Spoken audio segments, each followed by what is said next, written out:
그래 가지고 반야바라밀다에 도달해서 반야바라밀다를 성취한 자가 진짜 보살인 거예요. 네, 진짜 보살. 어떤 사람이 진짜 보살이냐? 깨달음이 확정된 보살. 여기서 말하는 깨달음은 어떤 깨달음일까요? 아무따라 상승상물입니다. 자, 불교가 깨달음이라고 이야기하는데 이 깨달음이 딱 한 번으로 끝나는 게 아니죠. 깨달음에도 수많은 단계가 있다고 말할 수 있습니다. 우리 불자님들처럼 초기 불교 공부할 때 삼세업보설 공부했죠. 삼세업보설 공부했죠. 삼세업보설을 쉽게 인정할 수가 있어요, 없어요? 이게 다른 말로 윤회설이라고 하는데 우리 불자님들 솔직하게 말해봐요. 윤회설을 쉽게 인정할 수 있습니까, 없습니까? 쉽게 없죠. 왜 없어요? 모르니까 정답이에요. 윤회설을 인정하려면 전세의 존재가 인정돼야 되고 후세의 존재가 인정돼야 되잖아요. 그런데 내가 전세를 본 적이 없고 그 누구도 전세를 본 적이 없어요. 마치 부처님이 브라만교를 부정할 때 브라만이라는 신을 부정하고 있지 않습니까? 브라만교는 브라만이라는 그 태초 유일의 창조주가 부정되면 무너지는 종교예요. 제가 그랬잖아요. 기독교라는 종교는 야훼라는 유일 창조주가 부정되면 무너지는 종교입니다. 브라만교도 브라만이라는 유일 창조주가 부정되면 무너지는 종교예요. 불교는 언제 무너지죠? 불교는 안 무너지고 싶다라고 이렇게 이야기하고 싶지만 불교도 부처님께서 궁극의 깨달음을 성취했다라는 이 믿음이 무너지면 무너지는 거예요. 그러니까 모든 종교에 대전제가 있는 겁니다. 그리스도교에 야훼라는 대전제가 있고 브라만교에 브라만이라는 대전제가 있듯이 불교에도 부처님의 완전한 깨달음이라는 전제가 있는 거예요. 그게 무너지는 거예요. 그러나 우리는 아직 아무도 부처님의 깨달음을 확인한 바가 없죠. 확인한 바가 없잖아요. 그러니까 뭐예요? 불교도 믿음으로 시작할 수밖에 없는 종교예요. 모든 종교는 믿음으로 시작합니다. 불교가 아무리 깨달음의 종교라고 이렇게 이야기하지만 그 깨달음을 당장 우리가 갖추고 있지 못한 이상 믿음으로부터 시작할 수밖에 없어요. 그러나 이제 여타의 다른 종교하고 불교하고 가장 큰 차이점 중에 하나가 불교는 그런 믿음으로 시작해서 깨달음으로 끝난다는 거예요. 자기가 아는 걸로 알아내. 그러나 대부분의 종교는 믿음으로 시작해서 믿음으로 끝납니다. 자, 그렇게 브라만에 대해서 마치 그 누구도 브라만을 본 적이 없지 않느냐라고 부처님이 사람들에게 질타했던 것처럼 우리 불교에 대해서도 그 누구도 전세를 확인한 자가 없지 않느냐, 그 누구도 내세를 증명한 자가 없지 않느냐, 이런 질문이 충분히 가능하죠. 가능하잖아요. 그런 질문을 던져야 되는 겁니다. 우리 불자들은. 내가 부처님의 신실한 제자로서 만족하고 살아가겠다라면 괜찮아요. 그런 질문 안 던져도. 그러나 내가 부처님의 신실한 제자인과 동시에 부처님께서 말씀해 주신 그 깨달음의 세계를 조금이라도 내 것으로 만들겠다, 이런 생각을 하고 있으면 그런 의문을 던져야 되는 겁니다. 그래가지고 우리가 초기 불교 공부할 때 꽤 많은 시간을 들여서 삼세업보를 인정할 수밖에 없는 이유에 대해서 제가 이야기했어요. 기억이 없을 수 있겠지만 고객님들은 어쨌든 그런 이야기 제가 했어요. 단 한 번의 이야기를 듣고 그런 깨달음이 열릴 수도 있지만 그건 제가 볼 때 쉽지 않아요. 부처님 같은 대단한 능력을 가진 사람조차도 첫 설법을 하실 때 그 5명의 비구를 대상으로 녹양문에서 첫 설법, 초정법문 하실 때 여러 번 이야기합니다. 같은 거는 여러 번 이야기해서 5명이 한꺼번에 아라한이 되는 것도 아니에요. 제일 처음에 꼰단야라는 제자가 아라한을 성취합니다. 그러니까 부처님께서 너무 기뻐해서 꼰단야는 깨달았다, 꼰단야는 깨달았다. 그래서 그 다음부터 이 꼰단야의 이름 앞에 깨달은이라는 단어가 붙어가지고 깨달은 꼰단야로 불리게 됩니다. 이 꼰단야라는 제자는 부처님의 첫 깨달은 제자예요. 10대 제자에 포함됩니까? 안 됩니까? 안 됩니다. 10대 제자에도 포함이 안 돼요. 처음으로 깨달음을 얻은 제자가 10대 제자 사리부르, 목련, 가서 부르나, 안암, 가전현, 라울라무 우파리 또뭐 생각이 두 명 생각이 안 난다. 아니루타 하고 또 하면 수고리 이렇게 있지 않습니까? 10명. 그 안에 꼰단이라는 이름이 있어요, 없어요? 교진이라는 이름이 진짜로 없잖아요. 그런데 어쨌든 부처님을 그렇게 기쁘게 한 사람이 꼰단야였어요. 그래서 어쨌든 첫 제자로 승단에서의 어떤 그런 뭐라 그럴까 영향력이나 이런 것들은 사리불, 목련, 가섭 이런 그 제자들에 비해서 많이 약했지만 그래도 첫 제자로서 부처님의 첫 제자로서 많은 그 수행자들의 존숭을 받았다라는 것은 기록에 나와 있습니다. 자, 그렇게 꼰단야가 처음 깨달음을 얻고 난 다음에 바파라는 비구가 있고요. 밥 푸는 게 아니고 비슷합니다. 발음이 바파라는 비구가 있고 바띠아라는 비구가 있어요. 요 비구가 또 한 며칠 있다가 또 깨달음을 얻어요.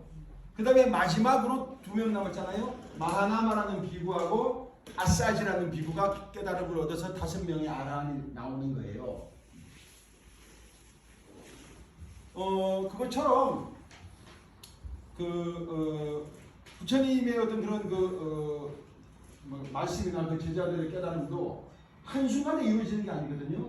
그거는 왜 그러냐면 깨달음에도 단계가 있기 때문에 그런 거예요. 그 단계를 잘 밟아가면 깨달음이 빠른 거고 천천히 밟아가면 느린 것 뿐이에요. 우리가 보통 깨달음 그러면은 부처님의 깨달음, 안욕따라 삼력삼보리라고 말하는데 보살의 깨달음도 있죠. 보살도 깨닫는 사람 아니에요. 그러니까 보살의 깨달음은 뭐예요? 그 내용이 조금 아까 말했듯이 바냐바라밀다입니다. 보살은 바냐바라밀다를 깨달아서 공의 도리를 알아낸 사람이에요. 색즉시공 공즉시대 할 때. 그러면 아라한에는 깨달음이 있어요. 아라한. 아라한에도 깨달음이 있습니다. 그걸 아라한 보리라고 해요. 아라한 보리. 불보리가 있고 아라한 보리가 있는 거. 아라한은 뭐예요? 사성제에 대한 깨달음, 고진격태에 대한 깨달음을 얻은 자가 아라한이에요. 벽지불의 깨달음, 12연계에 대한 깨달음이죠. 그래서 아라한의 깨달음, 아라한 보리, 벽지불의 깨달음, 벽지불 보리, 부처님의 깨달음, 불보리, 요 세 종류의 깨달음이 있다. 그럼 보살의 깨달음은 없느냐? 보살의 깨달음은 있죠. 뭐냐? 바냐바라밀다에 대한 깨달음. 근데 보살 보리라고는 말 안 해요. 왜냐? 보살은 바냐바라밀다의 깨달음을 통해서 안욕따라 삼략삼보리로 나아가는 존재니까 보살에 대해서는 굳이 보리라는 말을 안 쓰고 있는 거예요. 세 종류의 깨달음이 있다고 다 나와 있습니다. 제 이야기가 아니에요. 어떤 깨달음? 아라한의 깨달음, 더 깊어진 벽지불의 깨달음, 궁극으로 깊어진 부처님의 깨달음이 있는 거예요. 그러니까 이 깨달음도 차근차근 단계가 있는데 이 중에서 여러분 보세요. 제가 진짜 보살은 깨달음이 결정된 보살이라고 그랬죠. 이 깨달음이 결정되는 단계가 어느 단계냐 하면 이 반야경에서는요. 여기 보세요. 세 번째 행육바람이 다음에 불퇴전이라고 보이시죠? 네. 무슨 뜻이에요? 물러나지 않는다. 더 이상 물러나지 않는다. 안과를 피타라고 해서 말 그대로 굴러 떨어지지 않는다. 이런 뜻이에요. 어떤 사람이냐? 바냐바라밀다를 성취한 사람, 즉 저기에서 관자대보살의 단계. 이 불퇴전지까지 가기 위해서는 열심히 노력해야 됩니다. 우리 불자분들이 노력하지 않으면 사실은 치열하게 하지 않으면 이 깨달음을 열기가 어려워요. 꾸준하면 언젠간 열립니다. 그러나 치열하면 더 빨리 열려요. 나는 그렇게 급하지 않아. 그냥 꾸준히 갈래. 이렇게 해도 괜찮아요. 저도 좀 요즘에는 그런 생각을 많이 합니다. 저도. 나 깨달음 못 얻으면 어때? 부처님 제자로서 그냥 신실하게 살아갈래. 요즘 공부 잘 안 하고 있는 저 자신을 합리화시키기 위해서 이런 생각 많이 하는데 괜찮아요. 괜찮아요. 왜냐하면 어떻게 보면 나중에 따로 우리 강좌 때 하겠지만 보현보살 있죠. 이 보현보살이 그런 사람이에요. 나 깨달음 필요 없어 굳이. 그냥 부처님 제자로서 신실하게 살아갈래. 이게 보현보살의 10대 원의 내용이에요. 그러니까 우리 불자님들은 보현보살의 삶을 따라가면 되는 거야. 그리고 실제로 대승불교는요. 궁극적으로는 보현보살이에요. 수많은 보살님들이 계시지만 내가 누가 되느냐 했을 때는 보현보살이 되는 것이 대승불교예요. 솔직히 지장보살님이나 관세음보살님 같은 경우는요, 중생의 구제에 초점을 맞춘 보살입니다.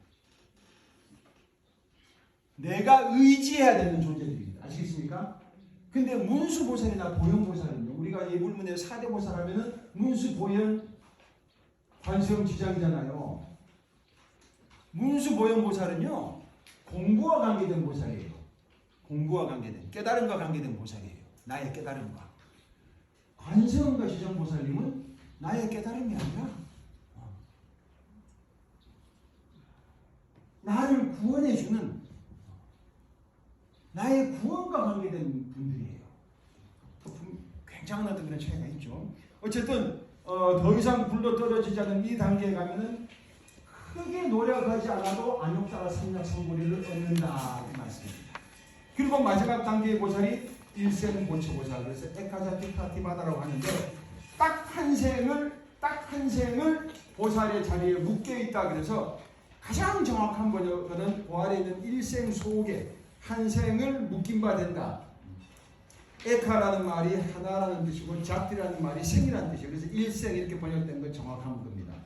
프라티바다라는 단어는요, 묶여있다는 뜻이에요. 그래서 정확한 번역은 이 일생 속에 한 번의 생을 묶여있는 우리말로 이렇게 되는데, 요 일생 속의 보살이라고 이렇게 번역하는 경우도 많은데 실제로는 일생 보처보살이라는 번역어가 훨씬 많아요. 실제로는. 왜 그러냐면 이 묶여있다는 개념이 좀 긍정적인 느낌으로 와요? 부정적인 느낌으로 와요? 좀 부정적인 느낌으로 오잖아요. 번뇌처럼. 그러니까 이 보살님, 그것도 보살님 중에서는 가장 깊은 단계에 도달한 보살님에게 이 묶여있다라는 좀 부정적인 의미를 가진 단어를 쓰는 것은 적합지 않다. 이런 생각 때문에 일생 보처, 한 생만 더 부처님을 보좌하고 그 다음 생에는 본인이 부처님이 되는 성불하는 그런 단어를 쓰면 좋겠다 해가지고 일생 보처로 많이 쓰이고 있습니다. 그래서 소품반야경에서는 보살에게는 이런 4단계가 있는데, 이런 보살이 중생들에 대해서 어떤 생각을 가져야 하느냐가 고파로 위출되어 있어요. 그 한자로 석줄이 있죠? 한자로 3줄 있죠? 한문으로. 그 제가 가르쳐 보면 중생, 생, 이상, 락상, 부모상, 자상, 아소상 이렇게 쭉 나와 있죠? 중생들에 대해서 이런 생각을 가지라는 거예요. 무슨 생각이에요? 첫 번째가 이상이 뭐예요? 쉽다라는 생각이에요. 우리 사람들에 대해서 어떤 생각을 많이 하냐면 어렵다라는 생각을 많이 합니다. 쟤는 참 어려우네요. 구제불능이야. 말이 안 통해. 그런 생각 하지 말라는 겁니다. 이상을 내라요. 쉽다 이래요. 쉽다. 근데 그래도 잘 돼야 안 돼요. 뭔가 잘 돼야 안 돼. 잘 안 되지. 그때 어렵다라는 생각을 하면 포기해버린다는 거예요. 그래도 쉽다라는 생각을 해요. 잘 안 되죠. 잘 안 되니까 부처님이나 보살님이 이렇게 강조하는 거예요. 잘 되면 별로 강조 안 해. 이상, 낙상, 즐겁다라는 생각. 내가 저 사람이랑 같이 있으니까 참 좋다라는 생각을 내라. 때때로 어떤 사람 보면 옆에 같이 앉기도 싫죠? 그런 사람 우리가 살다 보면 있잖아요. 그런 생각 하지 말고 낙상을 내라. 부모상을 내라 이거야. 그 다음에 부모상. 저한테 딸아이가 하나 있는데 그저께 제가 법당에 이제 어떤 스님께서 이렇게 저한테 공부하시는 스님이신데 연세가 저보다 한 10살쯤 많으세요.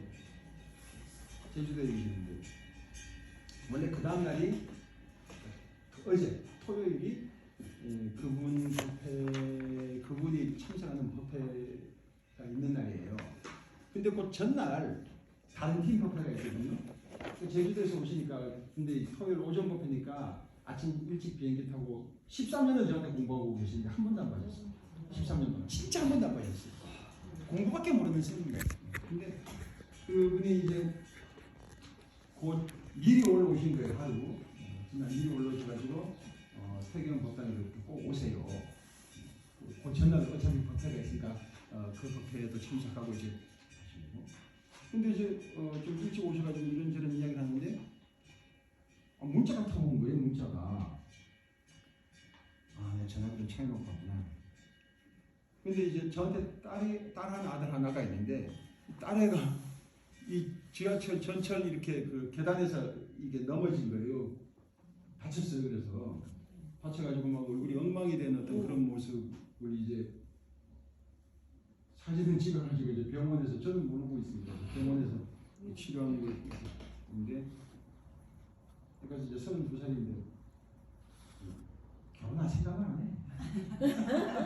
결혼할 생각 안 해. 이제 공무원이거든요. 국방부에 근무하는데 국무원이라지 국무원. 애가 이렇게 그 사진을 찍는 데가 그 눈물이 이렇게 흘러내리고 있는 것도 사진에 찍힌 거예요. 막 속상해서 막 내가 막 눈물이 막 나가는 거야. 야, 부모상 자상. 그 안에는 자식이라는 생각을 내라 했는데 자식이 부모에 대해서 그런 마음을 내기는 쉽지 않아요. 그러나 부모가 자식에 대해서 그런 마음은 그냥 자연스럽게 일어나잖아요. 우리 여기 여천에 보면 아버님 편찮으시다는 이야기 그 사회를 물었다잖아요. 자식이 그렇게가 쉽지 않거든요. 진짜로. 저는 후회하라는 생각을 해요. 뭐 농담인지 진담인지 모르겠지만 유산형한테 다 뺏길까봐 그들하고 들어왔다 그러는데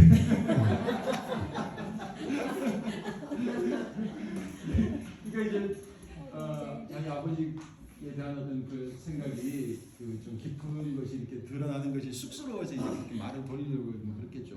근데 이제 여기 보면은 부모라는 생각을 내라 중생들한테 보살은 자식이라는 생각을 내라. 참 이런 생각이 나요 안 나요? 근데 안 나잖아.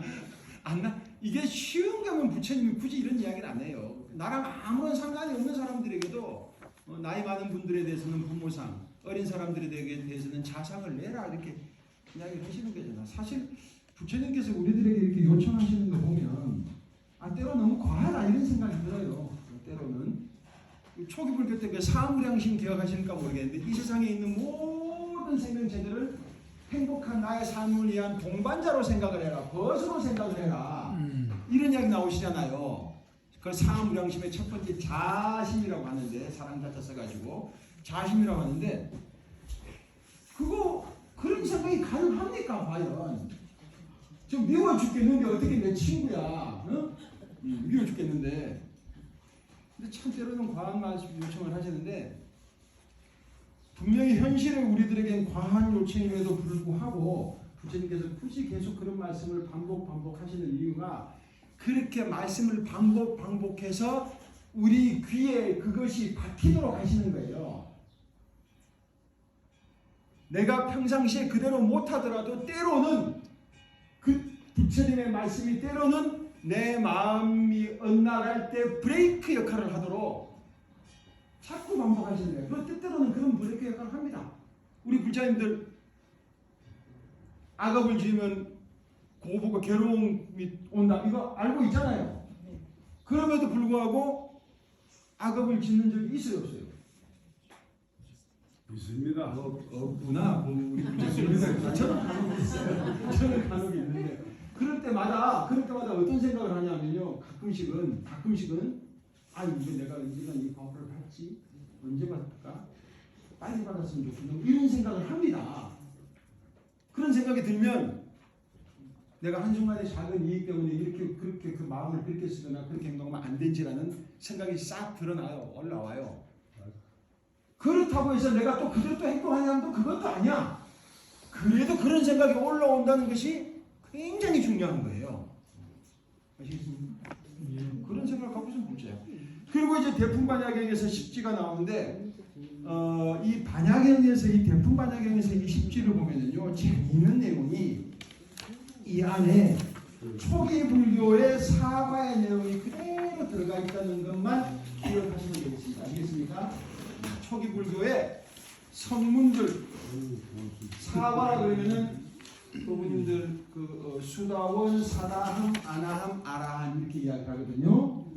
예류, 일레, 불한, 아라한 흐름의 일은 옴이 없는, 옴이 있는, 동등한 이런 뜻을 가지고 있는 부처님의 제자가 사성제 8정도를 수행을 해가지고 얻게 되는 4단계 요걸 사성가 내지는 성문사과라고 이야기합니다. 요 단계가 보살의 10단계 안에 딱 들어가 있는 거예요. 반야경 안에. 아시겠습니까? 근데 여기 보면 이게 보살 사위하고 조금 이렇게 안 맞아요. 왜냐하면 보살 사위를 보면 처음에 발심한 다음에 곧장 육바람이 닦아 나가는 거죠. 육바람은 보살의 단계이기 때문에 이 반야 10지에서 보게 되면 9번째 보살지에 해당해요. 9번째 보살지에 해당해요. 그러니까 안 맞는 겁니다, 서로. 그래서 제가 여기에 대한 답을 드리면 요 반야경의 10지는요 불퇴전지에 이른 보살이 상당한 보살이 관세음보살님이나 지장보살님쯤 되는 그 정도의 대보살님들이 중생을 가르치기 위해서 자기가 한번 닦아보는 거예요. 아시겠습니까? 네. 내가 어떤 사람을 가르치려면 그 내용을 내가 알아야 될 거 아닙니까? 이게 굉장히 중요한 것이 정말 중요한 것이 법화경에 들어가서 이 중요성이 더욱더 드러나는데요. 우리 불교에 삼승이라는 것이 있습니다. 기억나시죠? 네. 기억 안 나셔도 지금 들으시면 돼. 삼승, 세 가지 탈 것. 성문승, 연각승, 보살승 이렇게 세 가지를 삼승이라고 합니다. 성문승은 다른 말로 아라한승이라 그래요. 아라한이 되는 가르침, 길. 그 다음에 연각승은 다른 말로 벽지불승이라 그래요. 연각, 즉 벽지불이 되는 길. 그 다음에 보살승은 보살의 길. 이걸 삼승이라고 그러거든요. 반야경까지는요 다 삼승설이에요. 그래서 어떤 사람은 성문의 자질을 타고 태어나고, 어떤 사람은 벽지불의 자질을 타고 태어나고, 어떤 사람은 보살의 자질을 타고 태어난다. 이렇게 생각을 했어요. 몇백 년 동안. 그러니까 어떻게 해야 돼요?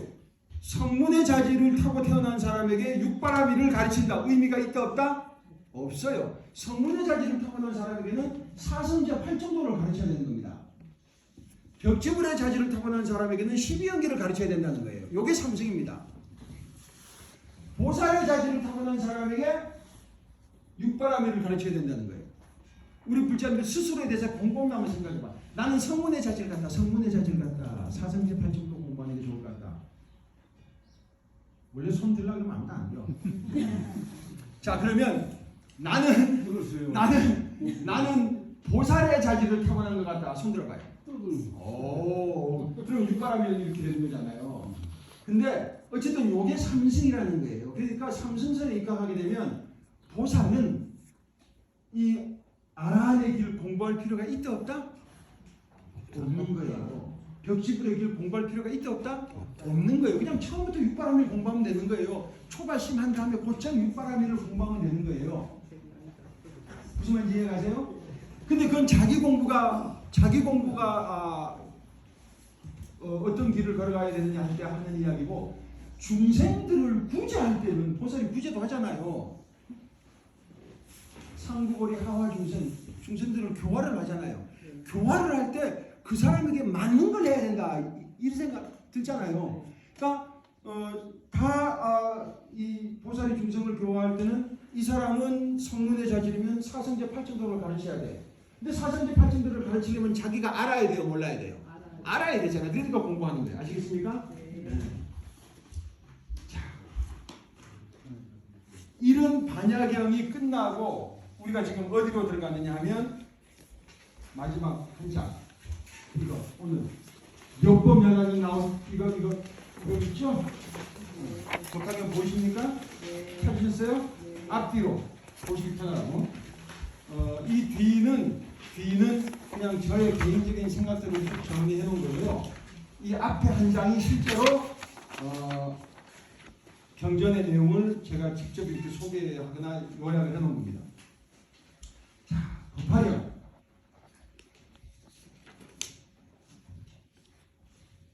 몇 분쯤 남았어요? 언제 지금 시간이 어떻게 돼요? 잠깐 쉴까요? 네? 아이고 선생님. 우리가 한 4시 한 40분쯤 끝나면 될까요? 괜찮으시겠어요? 우리 불자님들 다리 안 아파요? 다리 아프면 어떻게 하라고 그랬어요? 뻗으라 그랬죠? 재정부장님께서 그 정도 봐주십니다. 허리 아프면 일어나서 좀 걸으셔도 됩니다. 아시겠습니까? 이 법화경은 사실 오늘 그 한 30분 정도의 시간을 가지고 이야기할 수가 없는데 다행히도 마찬가지지만 그러나 제가 한번 해보겠습니다. 자, 우리 법화경을